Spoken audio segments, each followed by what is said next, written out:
Once again, my name is William Shank. I work in development at the ACLU of Montana.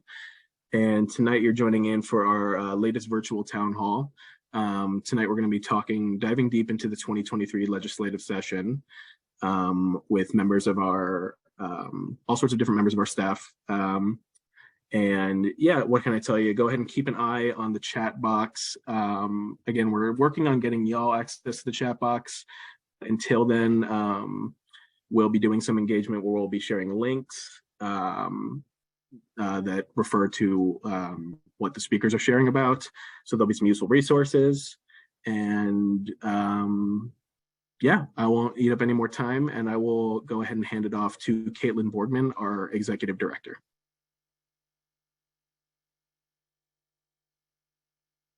Thank you, William. It's great to be with you all tonight. Thank you so much for joining us. Before we proceed with the meeting, I want to take a moment to ground ourselves and contextualize both our physical surroundings and the colonial systems that surround us, some of which we'll be discussing today. I am joining the call from what's presently known as Missoula, Montana, but what is also presently the occupied lands of many tribal peoples, including but not limited to the Salish, Kootenai, Kalispel, and Piikani. The Montana, and more broadly, the United States that we see today has been shaped by the genocide of Indigenous people, but that violence continues today within systems that continue in their attempts to erase and oppress. The ACLU of Montana acknowledges this reality, understanding how critical it is that anti-racism and anti-colonialism drives all of the work that we do, in the hopes that we might at least bend the needle towards justice within systems that are by design unjust. In offering this land acknowledgement, we recognize and affirm Indigenous sovereignty, history, and present day experience. So I'm just going to give a little bit of a summary of what you're going to hear today, or maybe more accurately, some context setting. So the 2021 legislative session was hard. I think brutal might be a better word for it. It was extremely hostile. We could no longer rely on the gubernatorial veto as we had in recent memory, certainly for the length of my tenure at ACLU of Montana and long before that even. So it was a difficult session. 2023 will be the hardest session ever for the issues that the ACLU of Montana lobbies on and the people that we fight alongside for justice. We have, as you know, now supermajorities in both chambers of the legislature, so it'll be easier than ever for conservatives, opponents of civil liberties to achieve gubernatorial vetoes, not that we get too many of those anymore on the issues that we care about, and to propose dangerous amendments to the Constitution. But as you will see tonight, we are staffed up more than ever before for a legislative session. And so we are ready, and we have an incredible team that I'm excited for you to meet tonight. So we will be having two people lobbying full-time in the session, our policy director, Keegan Madrano, whom you're going to hear from, and our legislative session lobbyist, Maggie Bornstein, who you're also going to hear from. And then we will also have our organizing associate director, Sharon Kickingwoman, who unfortunately couldn't be with us tonight due to an emergency, but who will also be lobbying part-time in the Capitol. And then we also have our contract lobbyist, Robin Turner, with us tonight, who will be lobbying on some of our issues for us in the session. And then last but not least, rounding out our policy and advocacy team, we have our policy associate, Paul Kim, who is doing a ton of work already behind the scenes to do research, track bills, and otherwise provide invaluable support to the people who are going to be lobbying in the Capitol. And then finally, we are well supported by our legal and communications teams who provide important support in analyzing bills, helping prep for testimony, making sure the word gets out about all of the important work that we're doing. So with that, I will turn it back to William. So much, Caitlin. Yeah, so you're about to hear from Keegan Madrano, our policy director. It feels a little grim out there, but working with Keegan and the team that they've put together definitely keeps me going on a day-to-day basis.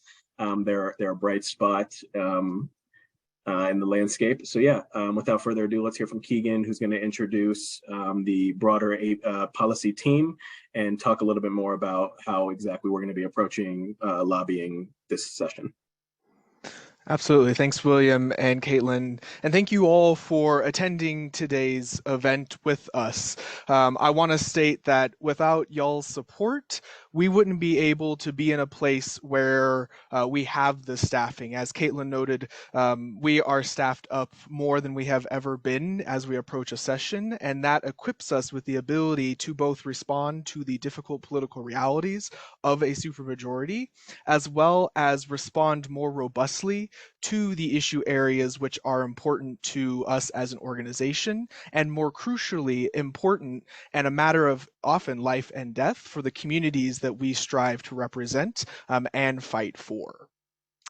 So I want to circle back to what Caitlin initially raised, is that this department, this organization, and the lobbying work, which you may see a lot of me be the face of, would not be possible without the team and without the colleagues that I share this space with. I am forever grateful for the people that I have with me here.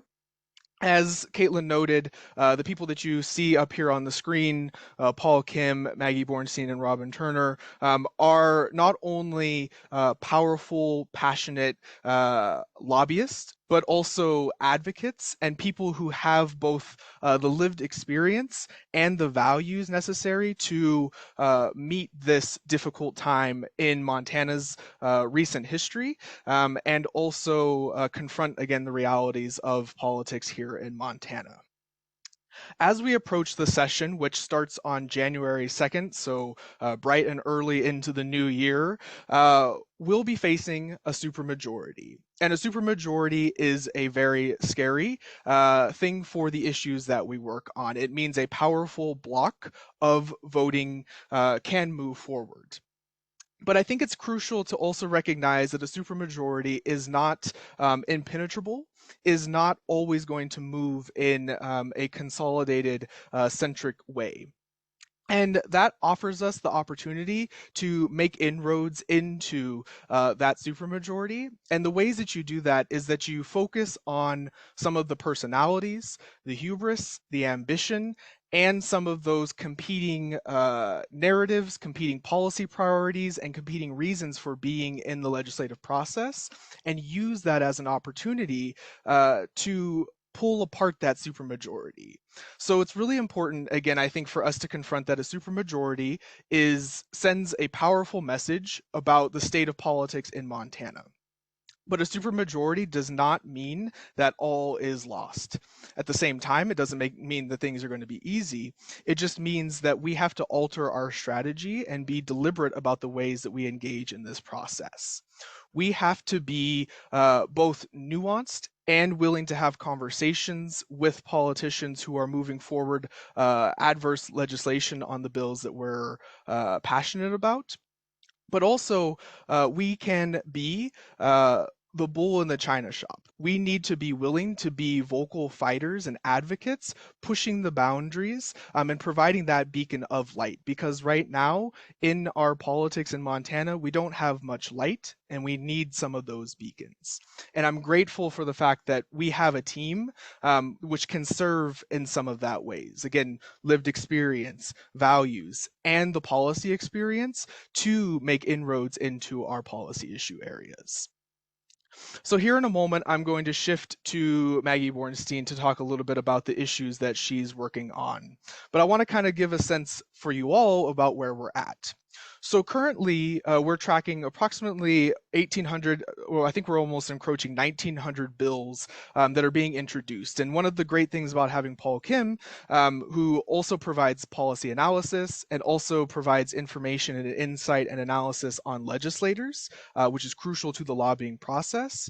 But one of Paul's third pillar is tracking those bills. And so the ACLU of Montana is able to track all of the bill draft requests that come in. And so right now we're in the process where legislators are able to ask for bills to be written. And so we're seeing bills about taxes, we're seeing bills about school curriculum, we're seeing bills about the environment, and everything in between. And so currently we have taken in those 1,900 bills, and daily we update that. For context, in 2021, we saw over 3,000 bills introduced. So we're already encroaching on that number, and I'm sure that we'll reach at least 3,000 as we get through the entire session. Those 1,800 bills are then organized into our 14 different issue areas. You may be like, I didn't even know that there were 14 unique policy issue areas. Well, there are, and the ACLU of Montana strives to cover all of them. And again, that's why I'm so grateful for the support of you all and others who aren't on this call for us as an organization to be fully staffed up to respond robustly to those 14 different issue areas. And so as those 14 different issue areas are sort of broken into the different lobbyists, the lobbyists work on moving forward how to respond to those bills. Now, one thing I want to flag is that not every bill that's introduced will ever see the light of day. If you've ever seen the sort of Schoolhouse Rock video, you'll know that a bill has a very difficult, arduous path to actually becoming a law. But it's important for us to be attuned to all the different bills that we're seeing being introduced and all of the different issue areas that they cover. And so with that, I'll transition here to Maggie Bornstein. I'll allow her to introduce herself a bit. As that is happening, I will say that Maggie works on the issues of criminal legal reform, policing, and jail and prison conditions. And so those are the 3 of the 14 issue areas, and Maggie works on those. So I'll transition now and give Maggie the opportunity to talk a little bit about what she's seeing in these issue areas and maybe dive into some bills. Thanks so much, Keegan, and thanks to everyone for being here. Again, we couldn't do all of this without you. And as Keegan said, and I just can't reiterate enough, like, this is such an incredible team of people who are bright, are kind, are dedicated, are committed. And I'm just like so incredibly lucky to ground myself in the work with them, and just like cannot do that without, or cannot move forward without being able to say that out loud. As Keegan said, I will be lobbying in the areas of criminal legal reform, jail and prison conditions, and policing for the ACLU of Montana this session, which these are all issues very near and dear to my heart. And I hope to do this work moving forward, uplifting the voices of folks and the lived experience of folks who I am able to call my friends, who are returning citizens in our community. And again, I just really want to elevate their leadership in this time when I get to address people publicly. So much of my knowledge comes from the deep friendships that I have, and that mean so much to me. As Keegan said, that this is going to be a tough session, and I think that it would be, again, remiss not to acknowledge that.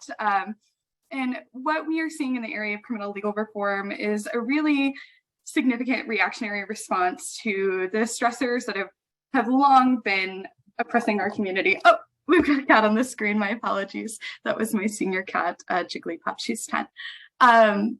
You know, the COVID-19 pandemic exacerbated a lot of the longstanding inequities in our communities that we know have disproportionately impacted Indigenous folks, people of color, people living with disabilities. Folks in our communities significantly have been disproportionately impacted by the impacts of COVID-19. And the response to that is, unfortunately, people struggling to meet their basic needs. And we've definitely seen that ringing to be true in our communities across the state. In 2017, Montana passed a series of legislation through the leadership of Council of State Governments, which was really grounded in the interest of reducing Montana's really significant prison population. People in Montana are incarcerated at really high rates. I think at some point while I'm chatting, Kylene and William will drop in the chat. There is a really great map that recently came out of the Prison Policy Institute that really illuminates my aforementioned point that people in Montana who are incarcerated are disproportionately low-income poor Montanans. And there's plenty of data to reflect that, whether it's in neighborhoods and Billings or here in Missoula on Missoula's west side. You can see that illuminated. And so in an effort to respond to our neighbors' struggles to meet their basic needs and to growing poverty across our state, the state has decided through the Criminal Justice Oversight Council to really regress back to the legislation prior to what was passed in 2017, which never was fully realized, right? We never saw the total impact of that legislation, in part because of the COVID-19 pandemic, in part because it wasn't strong enough, and in part because there was not enough time. But essentially, this legislation seeks to criminalize Montanans who are struggling to meet their basic needs, will result in an increased population in our prisons, which are already significantly overcrowded. Most of it's nonsensical, all of it's nonsensical, but maybe perhaps none more so than what we are calling CJOC 4. CJOC is the Criminal Justice Oversight Council and Interim Committee where all this legislation was born out of. And the fourth piece of legislation out of this committee seeks to further criminalize disorderly conduct, or to make it easier for Montanans to be charged with disorderly conduct. And the state will be pursuing that by striking the area in the law currently that requires law enforcement to denote an articulable threat to public safety that one is causing through disorderly conduct. And not only will it strike that, it will also reinstate jail time upon first offense. It is extremely clear from looking at the bill the tangible effect that this will have. It will lead to the criminalization of people who are sleeping in bus station corners and door fronts. It will lead to the criminalization of people in mental health crisis and people who are engaged in substance use. And so we are looking at, a series of really significantly horrible legislation coming out of the Criminal Justice Oversight Council, in addition to independently thought up poor legislation that will criminalize Montanans across the state for living their lives and doing their best to meet their basic needs. But no more does any of that see itself to prove that, I think, than CJOC 4.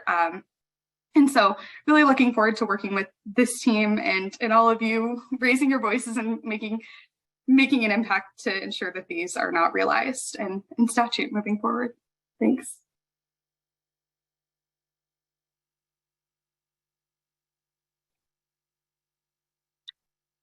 Thanks so much, Maggie. So next up, we're getting ready to hear from our lovely contract lobbyist, Robin Turner, who's going to speak to y'all a little bit about myriad focus areas, including privacy interests. Yeah, go ahead, Robin. Thanks. All right, thank you, William. My name is Robin Turner and my pronouns are she, her, hers. I'm an independent business owner who's working under contract with the ACLU of Montana for this session. I want to thank all of you for attending, taking the time out of your evenings that hopefully are somewhat relaxing, but also restorative for this session.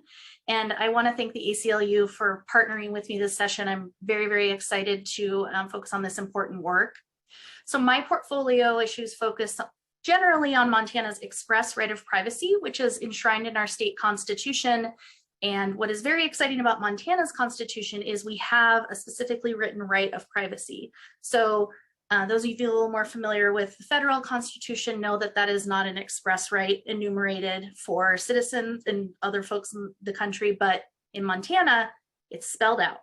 And so it's really important to our work to ensure that we've protected that right.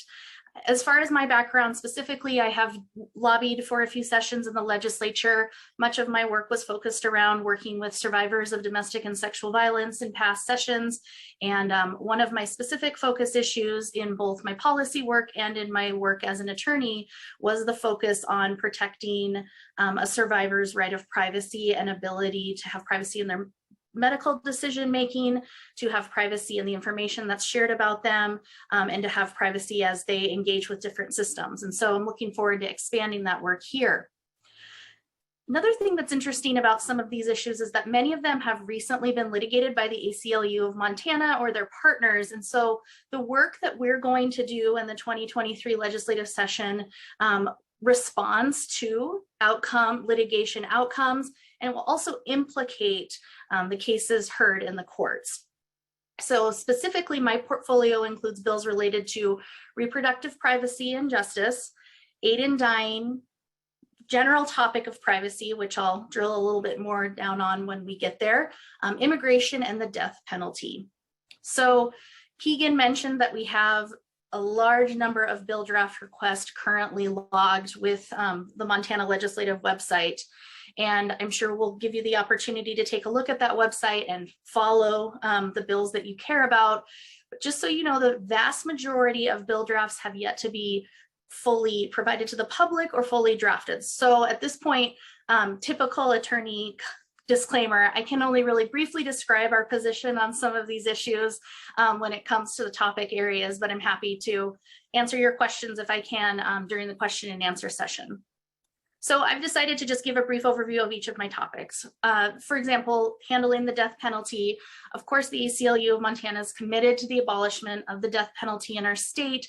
That is currently, that is not the case here. And we're also on alert for any attempts by the state to change the lethal injection protocols that would prolong suffering of someone during an execution. And so we saw that during the last session where the Department of Justice sought to change the types of medication, the type of lethal injection protocol that we provide to someone during execution, which would have prolonged their suffering. That did not pass. And so we will keep an eye out for those sorts of bills during 2021 and certainly support the abolishment of the death penalty.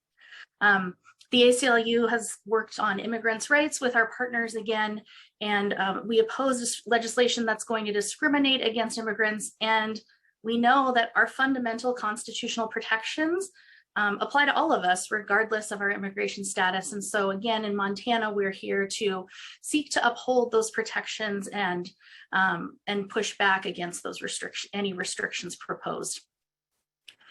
Another issue that I'll be addressing is the aid in dying issue, which is the right of Montanans to seek the assistance of a physician if they decide to make the decision to end their life.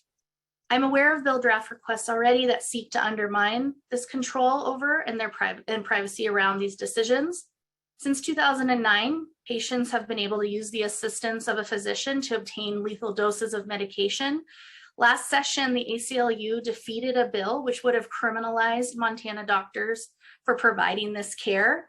And it appears that the same bill will be considered by the legislature this session. And so again, this is an important bill for many of us who've had that experience with a family member, or we recognize the importance that we each have to make medical decisions for ourselves. Which leads me into my next topic, which is reproductive justice. Of course, I'd be remiss if I did not mention that the ACLU has done important work, both in the courtroom and in the Capitol building, to protect access to abortion. Abortion is legal in Montana, pursuant to our case law and in part based upon Montana's express right of privacy. Again, every year legislators propose bills which seek to end abortion in Montana. Anticipate that this session will be no different. We're already seeing bill draft requests seeking to place barriers on access, and we're seeing some ban language as well. So this year, we're actually looking forward to fighting these attempts, but we also are looking forward to supporting progressive bills which will meet Montana's healthcare needs around these issues. And stay tuned on that and how you might be able to support those issues. I want to draw your attention to one particular issue. Those of you who followed the election and hopefully voted, you probably remember LR 131. So long ago, back in November, this was a ballot measure which stated that those born alive at any stage of fetal development, which means after a labor, after cesarean section, after an attempted abortion, or another method, the person born would require medical care. And if that medical care wasn't provided, physicians and other medical providers could be fined $50,000 or face up to 20 years in prison for noncompliance. And so I think if any of you were able to see some of the work that folks did to defeat this ballot measure, you know that it was that the state, we as voters really compassionately viewed this situation and recognized that this was an attempt to restrict, again, Montanans' right to make medical decisions for themselves and their children, but also to have some family privacy around difficult times in their lives. And so the measure was voted down just a month ago. We have already seen bill draft language in which the statute would establish that an infant born alive is a person. It's obviously unnecessary, and we're concerned that similar language to LR 131 will be brought to the legislature. So we will be keeping an eye on that language, and we'll need your help to defeat these and other damaging bills during the session. My final issue area is generally privacy. Of course, privacy is implicated and intersects with many of the priorities that you've heard Maggie speak to, that you've heard Keegan speak to, and our team's going to work together to defeat those bills that try to undermine Montana's express right of privacy in a variety of subject matters. Some of the bills that I'm tracking respond to the advancement of technology in our society. So technology brings convenience, for me, sometimes confusion, but certainly allows me access to places that I haven't been before or haven't accessed. But it also makes it a lot easier for government entities and law enforcement to track us if there isn't reasonable oversight. So the Montana legislature recognized that in part because they passed a joint resolution during the 2021 session, which committed to a study of facial recognition technology and how state agencies and law enforcement and government entities can utilize that in their work. William is going to place a link to 2 bills which were considered during the interim. So this is going to link you directly to a page of an interim committee from the Montana legislature. Neither of these bills passed the interim, so I want to make sure that's clear that the Interim Economic Affairs Committee that considered the issue of facial recognition technology did not endorse one particular approach to how the state will handle it. But the bills, I think it's important to look at the bills because we're probably going to see them both during the session. Just because a committee does not endorse a bill to go on to the session does not mean that individual legislators can't propose them themselves. And so based upon our review of the website and what we're seeing with bill draft requests, it appears that both of the bill drafts at this link will be considered during the session. They both are multi-page bills, and you can certainly look at the draft language at the link. I think it's helpful to look at this particular website when you're talking about the investigation of privacy and its implications for Montanans, because the interim committee did a fair bit of work around the collection and sharing and use of biometric data, facial recognition technology, and a lot of these things that are just more accessible to law enforcement.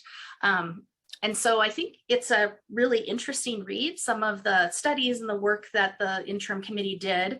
And you will see these 2 bill draft requests, the first being proposed by Senator Mark Noland. It prohibits the use of facial recognition software by governments and law enforcement. That is a very simplistic way to describe it, but generally that's the approach. And the second, which is proposed by Senator Ken Bogner, would not fully ban the use of facial recognition in investigations, but would place restrictions on when it could be used and how long it could be used for. So again, as the ACLU looks at those bill draft requests, of course, we are interested in the highest level of protections and want to hear how the government justifies an additional invasion. And so we'll be interested to see what that language looks like. I anticipate it's going to be very similar to the links that you see there. So that might be also an interesting read for you. So I really appreciate the time that you've taken to hear me out, and I look forward to hearing from you and working with you all to protect our constitutional rights. Thanks so much, Robin. We so appreciate your expertise and your keen insights. For this next portion, we're going to be talking about Indigenous justice as it pertains to our lobbying efforts this session. Originally, I was to turn this over to our Associate Organizing Director, I got that backwards, Organizing Associate Director, Sharon Kicking Woman. However, in her unfortunate absence, I will once again call upon Keegan to talk to you all about Indigenous justice. Thanks. Absolutely. Thanks, William, for that. And yes, thanks. I wish that Sharon was here just so that you all could sort of bask in both the powerful analysis, but joy, kindness, and community building approach that Sharon brings to this department and to this work. But I will attempt to fill those mighty boots in her stead. So, as the policy director, it's my responsibility to oversee the implementation of our state policy lobbying work. And so I oversee the work that Maggie engages in and Robin engages in, and also Sharon, who will be working on some Indigenous justice bills. But I will also be lobbying my own portfolio of bills. And so my issue areas are Indigenous justice, voting rights, and democratic institutions. And we may get some questions later on, and I think I saw some already about some of the attacks on our democratic institutions that we're seeing. I also am covering LGBTQ rights, free speech, environmental justice, and the Religious and Freedom Establishment Clause. But today I want to focus on Indigenous justice. As an Indigenous person at an organization which has committed and performed valuable work in our litigation and also in policy, Indigenous justice is one of our core issue areas. At the ACLU of Montana, we lead on Indigenous justice and criminal legal reform. For us, Indigenous justice is guided by tribal nations and by protecting tribal sovereignty and emboldening tribal sovereignty. There are more than enough ongoing efforts by both the federal and state level to impede and to undermine tribal sovereignty. And one of the bills that I want to look at and share today is called LC 311, and it's a bill to usurp criminal jurisdiction in the Flathead. And so I want to take us a step back to talk a little bit about what that even means and what that looks like. So in Montana, as I hope you all know, there are 8 federally recognized tribes. Of those 8 federally recognized tribes, there are 7 with land bases, or what we call reservations. Reservations fulfill one of the criteria of a federal term, which is Indian country. So Indian country has its own form of criminal jurisdiction. And I don't have time to dive into all of the sort of nuances of criminal jurisdiction in Indian country, but essentially, when a crime has occurred, whether it's a felony or a misdemeanor, there is a different sort of response system because it is Indian country. And so in Montana, there are 7 reservations, 7 places that are defined as Indian country, which trigger that special form of criminal jurisdiction. And in 6 of the 7, there's criminal jurisdiction is mostly managed by the federal government and tribes. So as an example, in the Northern Cheyenne Reservation, you'll see BIA officers, Bureau of Indian Affairs officers responding. You'll see the FBI respond. You'll see the DEA, ATF, other federal agencies. You'll also, in some instances, see tribal police responding, depending on if the reservation has tribal police. And of course, reservations implement their own forms of alternatives to policing. And that's going to be an important point to this. Uniquely, though, the Flathead Reservation has a different criminal jurisdiction schema. And so I want you all to sort of just pause for a moment and wrestle with that fact that there are 7 reservations with complex criminal jurisdiction schemas for how and who responds to a crime in Indian country. But the Flathead is on its own island because it engaged in a process that's known PL 280, which was a federal law passed in 1953, which basically invited the state to be the central policing agent in the Flathead. And so there are many different tribal nations and reservations which have PL 280 impacting its criminal jurisdiction. But essentially what it means is that in the Flathead, the state of Montana and the state of Montana policing agencies are the central guiding and responding agents to criminalized behaviors. This is important because PL 280, which was passed in 1953, was an unfunded mandate. So there's no money to pay for the increased policing of the Flathead Reservation through state agencies. And so it's PL 280 increased the state's involvement in tribal nations and reservations, but it didn't fund that increased involvement. And then at the same time, it also subverts tribal sovereignty. And so almost instantaneously after the Flathead permitted PL 280 within it, they've engaged in a near 50-year process to get out of PL 280. And basically to have tribes be and federal agencies to be the central responding. And that's because states are generally viewed as the antagonists towards tribal nations. States and tribal nations are usually the most frequently at odds with each other, and the federal government has a responsibility to protect and embolden tribal nations, especially in this most recent period of self-determination. LC 311, which is being introduced by Representative Hertz, actually would re-trigger PL 280 and erase nearly 50 years of efforts by the Confederate Salish and Kootenai tribes to re-implement and embolden their own tribal sovereignty by creating agencies for them to respond to criminalized behaviors within the Flathead. And this effort by Representative Hertz tries to reintegrate the state and compel funding for the state. And so this is an aggressive effort by Representative Hertz to subvert the sovereignty of CSKT and to bring the state as the central policing agency. And this is very detrimental and representative of that mindset that sort of guided PL 280 back in the 1950s, which is this idea of terminating or getting rid of tribes by sort of breaking them down, by breaking down their foundation. Tribal nations are sovereigns with inherent sovereignty, and some of the key powers of sovereigns are to tax, are to decide membership, and to decide how to respond to community harms and how to protect its people.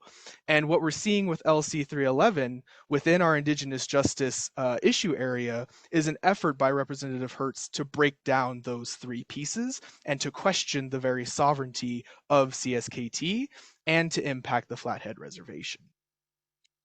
And so with that, that's one of the bills that I'll be responding to alongside many other in Indigenous justice and in many of the other issue areas that we work in. And with that, I'll welcome William back in. We're very excited as a lobbying team to engage in any questions and answers, and hopefully you're able to gain insight on what we work on. Thanks again, Keegan. Yeah, and thanks again to the whole team for sharing so much in such little amount of time. Very efficient delivery of information, and I'm sure the audience would agree with you. So for this question and answer portion, just a brief little how-to. Feel free to just freely enter in the chat any question that you might have. If you'd prefer your question be answered anonymously, not credited to you, you can enter that into the Q&A box at the bottom of the screen, or if you'd rather ask your question verbally, you can just raise your hand and I can go ahead and unmute you. And so with that, I see that Susan and Richard have had their hand up for a little while. So if y'all are still here with us, I'll go ahead and invite y'all to talk and ask the team any question that you might have.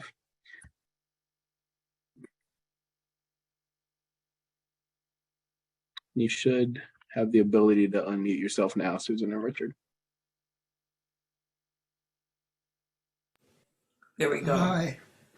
Question is, it would be really handy to know what the 14 general areas you outlined at the beginning were. And you have broken down all of your concerns into 14 areas. Yeah, absolutely. And I know that William and we're all happy to provide these materials in subsequent emails and information. I will list them off, and I'll try to do it in both with haste, but also so that people can catch them all. It's Indigenous justice, voting rights, LGBTQ rights, free speech, environmental justice, religious and freedom and establishment clause, reproductive justice, death penalty, immigration, privacy, aid in dying, criminal legal reform, policing, and jail and prison conditions. Those are our 14 issue areas. Thank you. That's very helpful. Thanks, Keegan, and thanks, Richard, for that question. Moving right along, Vicky wants to know, would it be possible for the legislature to maneuver a change in the Constitution to remove the right to privacy?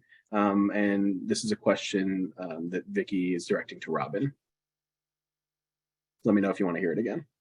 Nope, I see it in the chat. Thank you for both. That's very helpful. Yes, Vicky, it is definitely possible for the legislature to maneuver a change in the Constitution to remove the right of privacy. So in Montana, if a constitutional amendment is adopted by 2/3 of all members, the amendment then gets submitted to qualified electors at the next general election. So I will give you an example. There was a constitutional initiative on the ballot next to LR 131, which served to amend the Montana Constitution to specifically state that electronic data essentially required a warrant for its seizure. And so that was passed during the Montana legislature by the required number of legislators. And then it went to the electorate, and the electorate ratified or affirmed that constitutional amendment.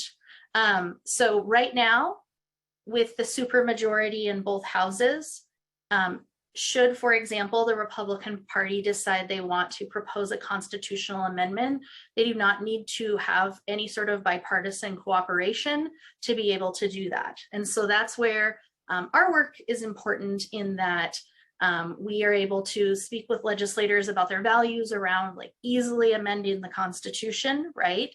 Whether for all of maybe their beliefs on some issues, do they really want to take away the right of privacy that everyone in Montana enjoys, regardless of your political designation? So there's a lot at stake there. And I can speak just very briefly to the issue of abortion. Generally, every session, someone in the Montana legislature proposes to amend the Constitution to define a person at any stage of development, including beginning at the stage of fertilization. So generally that has not passed the legislature. There are enough people on both sides of the aisle that do not want that definition in our Constitution, but I anticipate and believe that that will come up again for consideration. So there's other ways to amend the Constitution, but I'll stick with like what often comes up, and happy to answer other questions. But yes, possible, and one of the reasons we have got to work really hard this session. Yeah, Vicki, I just want to jump in and add, as you recognize and as Robin pointed out, the right to privacy is absolutely at risk in this session. I think what would be more likely to happen than that they completely get rid of the right to express privacy in the Constitution that Robin talked about is that they amend it to excise certain things out of it, because there are certain, rights that would fall under privacy that they probably wouldn't want to get rid of. So I think that's just wanted to add that point. Yeah, absolutely, Caitlin. Thank you. And for folks who want to look at bill draft requests, there is a draft request in, again, that we haven't seen the language to, that seeks to define the right of privacy. Is proposed by legislators that we're concerned will want to restrict some of those rights.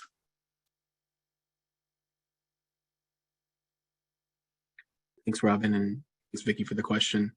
And forgive me if I'm not going in the order and you're waiting for your question to be answered. We do still have time for, I think, probably a handful more, hopefully. So hopefully we'll be able to get to as many as possible. Next up, we'll go with Bex and Nell asked a question. They wanted to know, under the LGBTQ plus issue area, what are the types of bills that are likely to be introduced as far as the ACLU is aware of right now? Yeah, so I think the first bill that I want to uplift, which is probably the most frightening, is a bill draft which looks like it's going to match language from 2021, which would criminalize gender affirming care for youth. This was a bill that the ACLU of Montana defeated in 2021 by 1 vote. That bill has returned. It's likely that the language will reflect similar to 2021. And so, again, we're seeing that effort return. And so I'll be working alongside a coalition of great organizations and people to ensure that hopefully we can defeat that effort.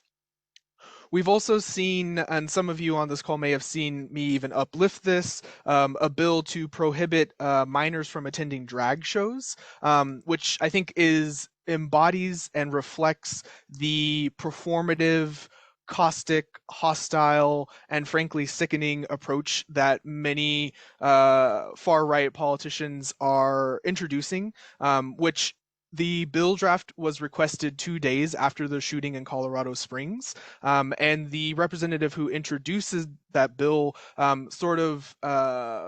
jokingly referred to that shooting while uplifting that bill that would prohibit minors from attending drag shows. I think the third bucket that I want to raise that's really nefarious is efforts around school curriculum. We're seeing bill drafts around ensuring that educators aren't providing pornography to students, which is going to be coded language for essentially books that have queer characters or trans characters in them.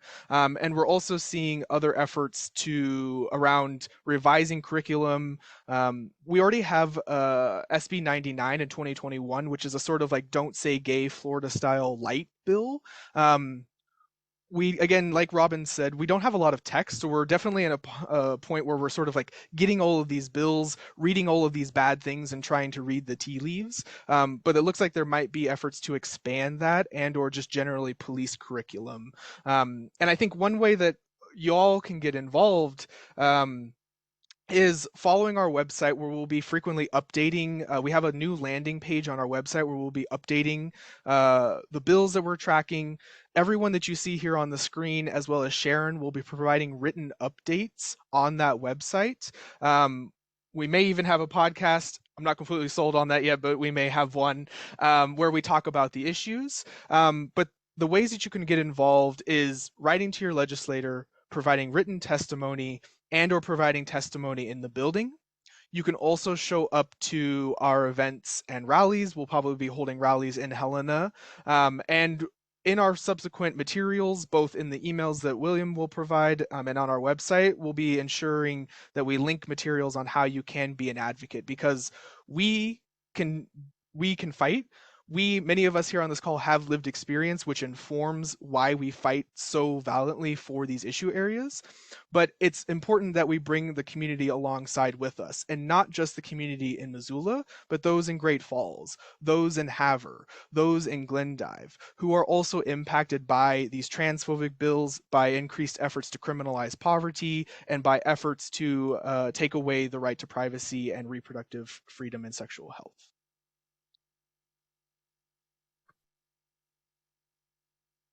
Keegan, and thanks, I believe it was Bex and Nell for the question. Janet aptly points out in the chat that we have a huge policy list. And to that end, she was curious, what support does the ACLU of Montana get from the national ACLU? So if somebody wanted to take a couple minutes and speak to that. So I can speak on that. Caitlin, do you want to before me? Sure. I mean, we always benefit as a Montana nonprofit that is affiliated with a nationwide organization, both affiliates in all the other states and including national ACLU, allows us really to punch above our weight in terms of our size as a Montana nonprofit. And in terms of the legislative session, a lot of that comes through a bill analysis, talking points, experience from other affiliates that have had similar bills, because unfortunately, so many of the trends that we see in terms of this really hostile legislation is coming from other states and is a nationwide trend. So a lot of the bills that you've heard our staff talking about today, we've seen elsewhere. And so we can benefit from seeing the strategies in those states. So love the chat, love the shout outs to mom. Yeah, I think it's sometimes a little bit less direct than when we litigate. When we litigate, we often litigate side by side with legal staff from the national office, but it's nonetheless extremely important and helpful to be part of this nationwide organization that's fighting on the same issues. That's great. Thank you, Caitlin. Yeah, I think we have time for one last question. And then there was a broader question that several people asked, and Keegan spoke to a little bit already, on how folks, even folks with little to no advocacy / organizing experience, can get involved.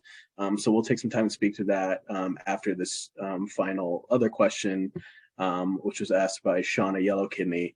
The question says, thanks to the ACLU of Montana folks and to everyone working hard to be the change in our communities.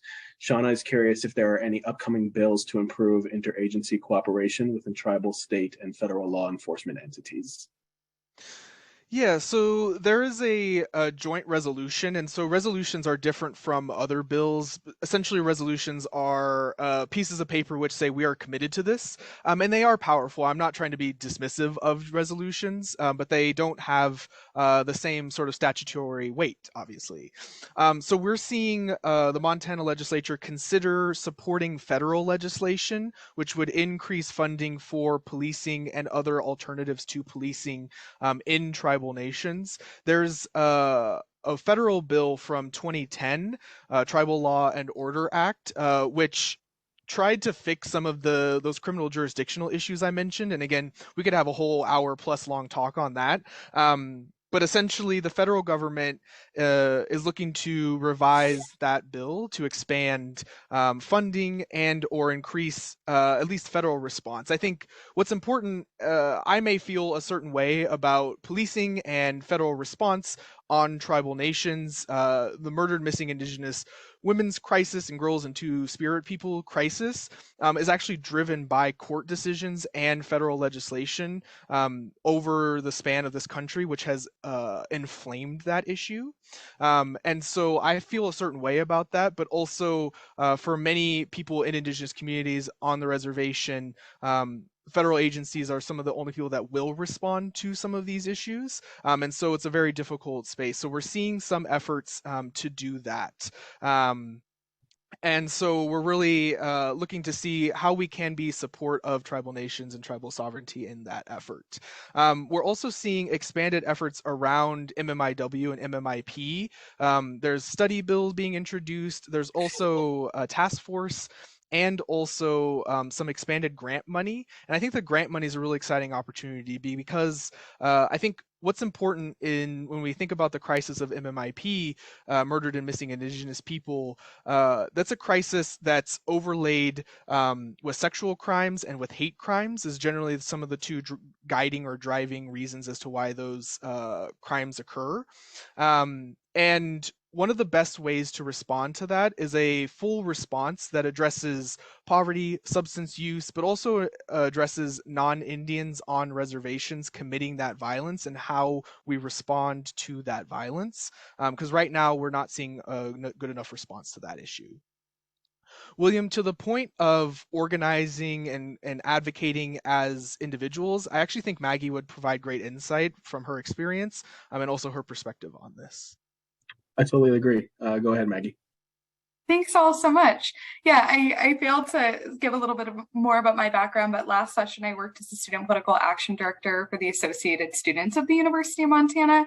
And so that was a little bit my bread and butter, was driving students, sometimes physically driving with students to Capitol to make their voices heard. And I think that you can foresee from us materials, education, insight that will make this a bit more digestible, because I think that was like one of the first things I heard when I was working with students, whether it was addressing need-based aid or the housing crisis, students felt like they had such an important personal lived experience and narratives that would be so impactful. But that was the thing that held folks back, was feeling like, I don't know enough about this. I don't know the nitty-gritty details, and the procedural part of like testifying at the legislature is really scary and is inaccessible by design for so many populations across Montana.